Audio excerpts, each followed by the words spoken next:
Hey everybody, welcome back to the channel. All right, we've got our boy. Our boy is talking again, Mr. Ross Gerber. It's important for me to cover stuff like this because I want to be an active member of this community. I think we're developing a nice community on this channel around Palantir stocks and investing. And I think we all kind of feel like Ross Gerber is our Gordon Johnson as per Tesla. You have someone who says things that are ignorant. They don't really make a lot of sense. And again, I respect this guy a lot. I respect what he does. I respect some of his analysis. I follow him on Twitter. He has some good takes here and there. But with stuff like this, speaking from ignorance, I don't respect it because it's just miseducation when you're talking about this stuff. And then it comes off in such an aggressive way and you piss off a lot of people because you're saying stuff that, like, the reason Gordon Johnson pisses off Tesla folks is because he says stuff that just doesn't make sense logically. You can't keep spouting these same type of arguments when they've constantly been disproven over and over again. It's just spreading negative propaganda. So meet Kevin, just did a podcast with Ross Gerber. We're going to react to a little bit, I think like a 1 minute clip or whatever of them talking about it. And then we are going to discuss my analysis and my thoughts. At the end of the day, he still doesn't get it. And I think he's going to be our Gordon Johnson. So let's get into the clip. We should send in the CIA with Palantir. And now some people have gotten a little upset because I don't know what you said. But apparently you said something about Palantir. Yeah. I'd love to just have an open dialogue about it because some people are upset with me too. And getting it all out there is a good thing, Ross. What I said, no, it's not a good thing. I'll tell you why. Because there's two things. One, I want to make it perfectly clear. I'm an American and I'm pro-America. Okay, this part was kind of ridiculous. He's like, I'm an American, I'm pro-America. My dad's like a patriot. I'm like, okay, like that. Well, then you should be more bullish on Palantir. It seems like you really don't get it, but let's keep going. Okay, I'm a patriot. Okay, my parents, my grandparents have served this country in the military. My dad is the longest serving member of the California Guard. He's 85 years old. He's still serving. He's the chief medical officer. I believe in a strong military. I believe very much in the American military and our power. So I don't want anybody here to think that I'm some sort of like Julia Assange loving liberal. I hate Snowden, for example. Okay. And I think the WikiLeaks people are traitors. Okay. So I want to start off by saying from a perspective of I support American strength, but I do not think we should be outsourcing our CIA activities to a private company. All right, so that's his main argument here. So we're going to keep going into it, but let's discuss that sort of core premise. Now, let's notice something about his argumentative tactics here. This was a different argument than the argument he had with Dave Lee, and I did a reaction video to that. I'll leave that in the description. Now, it's kind of the same argument, but the argument's a little bit different. With Dave Lee, he was saying Palantir is like compared to Hitler, and they're like the for-profit CIA, and they're doing all this stuff, and they're selling your data, all these like egregious claims that made no sense, to the point where Dave Lee had to take down the podcast, then re-upload it without the part of him saying that stuff, probably because there was legal liabilities involved. I'm pretty sure after it, he was like, oh, I probably shouldn't have said those claims that have no merit. I could get sued for defamation. That's probably not the right thing to do. So let's take it down. Like, that's sort of hypothetically what I'm thinking. That's kind of the reason it went down. Now, was he kind of mad that he was getting a lot of backlash on Twitter because he said that, and he felt like, he doesn't want to deal with that backlash anymore, so he requested it to remove it down? Sure. But I also think this guy says whatever he wants whenever he wants. So like, why would... he talks a lot of crap. He tweets all day. So like, for him to get this triggered by the backlash that he was getting on this, and that be the reason for why he got rid of it, doesn't make sense. It more so had to be for a legal reason, like just from a logical way of thinking about it. Now the argument he's making here is that, I don't want the government taking all their, really, really valuable data and having a private company like control it. Do you even understand what you're saying? Like, do you get what's going on here? And this is why I think he doesn't understand Palantir from a fundamental perspective. Number one, first response, Palantir's entire business model is oriented around protecting civil liberties. Now, this guy can say like, oh, that's BS. You shouldn't trust them. You should you never trust the CEO of a company that says something like that, Mercer family, all this nonsense. But then you start to realize, wait a second, they've been working with the government for 17 years. They've been subsidized by the government for 17 years. They just got $116 million from the Army. They got $43 million from the Space Systems Command that protects like the Space Force, the Air Force in space or whatever. And then they got $90 million from the National Nuclear Administration. They hold the nuclear weapon codes, and Palantir is responsible for keeping those safe to some extent with their data analytics platform. So when he says, I don't think our government should trust private entities, it's like, are you kidding me? The government is like, the government has money and the government gets money from taxpayers. So it's like, okay, the government gets money from taxpayers. His argument is the government should be distributing that taxpayer money to salaries of IT workers within the government to build stuff to make sense of our data. Because someone's got to build an analytics platform to make sense of the data. You can't have the data on like cards that you put in like some drawer in like from the 1950s where you like keep all your files and alphabetically sort them. There's not the library Dewey Decimal System out here. This is like, we need to make sense of all this data that we're getting, especially when it's this type of confidential data.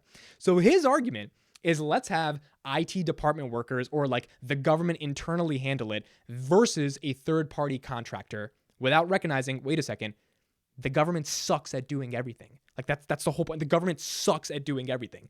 So the reason the government signs contracts with other people, the reason the government signs contracts with AWS and Google Cloud to have data hosting store cloud services is because the government's not going to make a better competitor to Google Cloud or AWS. Like that's the nature of capitalism. If you can't do it, you pay someone else to do it. So for him to now have this moral concern, I guess, for a private company, because notice he's not even talking about Palantir. He's not saying Palantir is like Nazis anymore. He's just saying a private company. He's like sugarcoating it with a private company to have control of our data. That being his argument is absolutely absurd. Because it's also like, if the government gets taxpayer dollars, you want those taxpayer dollars going to the most efficient, productive things. Otherwise, the government loses money. Literally, I did a video about Bernie Madoff. The government, there were some officials in the military saying that using Palantir software to find Bernie Madoff was more effective than the $2.3 billion internal system that they had created to like help them with counterterrorism. Or fraud detection, because Bernie Madoff was a financial fraud crimes scheme. So it's like, like when you have the officials in the government saying, hey, we don't really know how to do this, so that's why we use private contractors, and that's your argument against it, it's an absolutely insane argument. Second argument I'll say here is you want American companies that have an emphasis on protecting civil liberties to do this. So like the government's not going to give this contract to like a Russia or Chinese company. So like, okay, those are out of the question. So you're going to give it to a homegrown American company. And that's good. You want the American government giving taxpayer dollars to American companies. You don't want everything to be like supply chains in China, right? Like with data analytics software, you want it to be in America because America makes the best software companies in the world. It's not even a question. So at that point, you got to pick an American company. I'm sure Mr. Ross would feel fine with that. But you've got to pick an American company that is actually going to protect civil liberties. And if you know anything about Palantir, their mission statement, the values, the reason they got these contracts with the government in the first place, the interview that Alex Karp did in 2009 that I will link in the description, watch that interview and watch how passionately he is talking about having a company that is using technology to protect civil liberties so that the government cannot become tyrannical with the data if they own it themselves. You need that type of company, which goes to my sort of third response here, which is that if the government has the data, the government has the data, and there is no checks and balances on the government, at least having a third-party vendor, contractor, that is able to have checks and balances on civil liberties, make sure that the government can't tyrannically use the data internally in and of themselves. Like, it is a net good thing for Americans to have a Palantir-like of company actually transacting this relationship with the government. But Mr. Gerber, Mr. Gerber thinks that it's bad to have private companies have data. I mean, this is just absolutely insane. Now, I don't want to go into it any more than that because they attack me, and they attack me viciously again after my last comments. Okay? But that's the way this world works. And if you want to know some of the shit that you don't really want to know, so I can't talk about it. I literally just can't talk about it. It's just not worth putting my family at risk. So That's my thing. It's not worth it. Well, we'll leave it at that one. Okay. So this is the part that I was really confused about. Now, family at risk. I want to be sympathetic to this because I know nothing about the situation. I know nothing about his family. Maybe he got death threats or something, which if he did, that's absurd, right? Just because someone just doesn't like your company doesn't mean you threaten them like that. I would never endorse it. Like, that's just insane. Like, you're going to get some hate on social media. You're a public figure. You talk publicly about stocks. There's people who are passionate about stocks. You shit on their stocks. People are going to not be happy about it, right? I get it in the comments sometimes when I say stuff about stocks. That's just the nature of this. And this guy has a bigger public influence persona than me, right? Because he runs he manages billions of dollars. So like, you're going to get backlash when you say bad stuff about stocks because there's whole communities that want their stock price to go up. And when you have someone with influence saying bad stuff, i.e. Gordon Johnson, you get some backlash. So now I don't know if there's actual death threats or safety for the family. I don't want to say he's making up those things. But like, if his argument is that I can't talk anymore about it because they attack me viciously.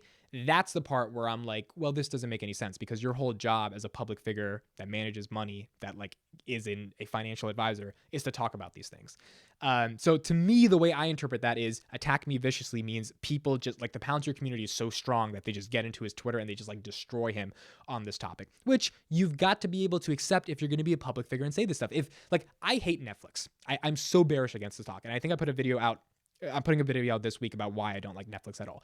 If the Netflix community is that passionate, they're hitting up my Twitter every day saying, hey, I admit, like, you don't like Squid Game, blah, blah, and they're making all these jokes, I'll deal with that because I'm like, I will stand by that opinion. I don't care. I think Netflix sucks. So for him to not stand by that, that just means that I think he got tired and annoyed of the vicious attacks, which is like, okay, so you just don't have the stomach to handle being a public figure talking crap about a stock, or you should admit you are wrong, because trust me, all the hate will go away if you come out tomorrow and tweet, guys, I said stuff that was ignorant. The Palantir is not the most evil company in the world. I shouldn't have compared them to Nazi Germany. I'm sorry about that. All will be forgiven. Like, you'll get a ton of retweets. People would be like, all right, people make mistakes. Like, it's okay. Like, sometimes you're egregious about it, but people make mistakes.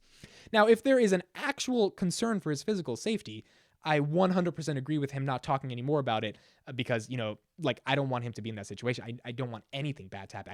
I don't think any people watching want anything bad to happen to someone. This is kind of just like, you know, you get characters in a community in a game, and when people don't want Gordon Johnson to die. They're just like, Gordon Johnson sucks with his analysis. That's all it is at the end of the day.